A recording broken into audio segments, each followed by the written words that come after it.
George Gershwin's Rhapsody in Blue, one of the United States' biggest contributions to Western art music or classical music, specifically from the 20th century here.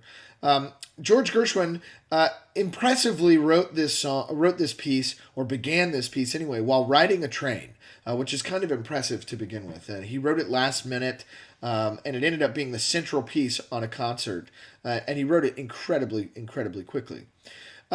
It's a great blending of classical music idioms of the classical concerto, as well as meshing together with jazz themes, jazz instrumentation, jazz melodies, and in particular, jazz harmonies.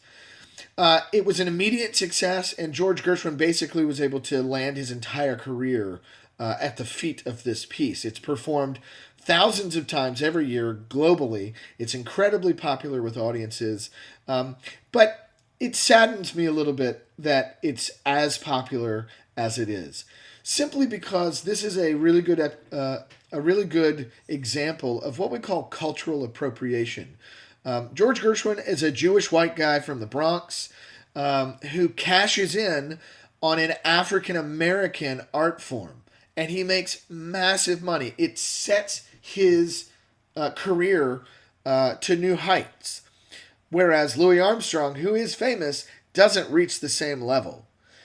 Even Duke Ellington and Billie Holiday, they're struggling as African Americans to make a living, even though they're the greatest of their art form at the time. They're having to struggle. And here's George Gershwin. He's like, I'll take this tune and I'll make it sound a little jazzy and I'll make a lot of money. This has happened multiple times in other art forms. Look at rock and roll. Maybe you don't know much about rock and roll. We'll talk about it a little bit later when we hit Chuck Berry. But rock and roll is primarily R&B, rhythm and blues. Again, African American music. And the blues is tied directly to slaves and the slave tradition of singing on the plantation, what we call field hollers.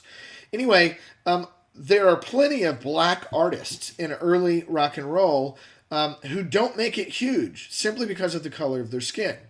And others who are white who become the king. Ever heard of Elvis?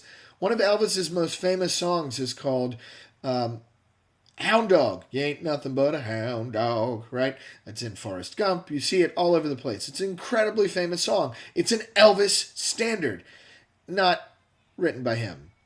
It's a song by Big Mama Thornton, and her version is actually way better.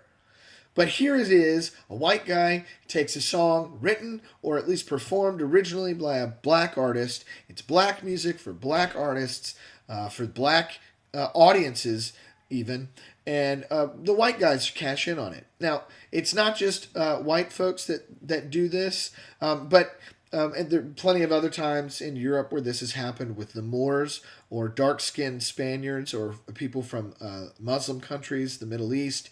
This has happened plenty during the Crusades. All over Europe in Western music history has this happened. So I'm not just pointing it at America, but this is just a really good example. Now, don't let that sully your impression of the piece. George Gershwin's Rhapsody in Blue is really good. It's really good. And I mean, honestly, it makes me want to fly to places because if you notice, this is the theme that you hear in a lot of airline commercials. Anyway, George Gershwin's Rhapsody in Blue. Hope you enjoy it.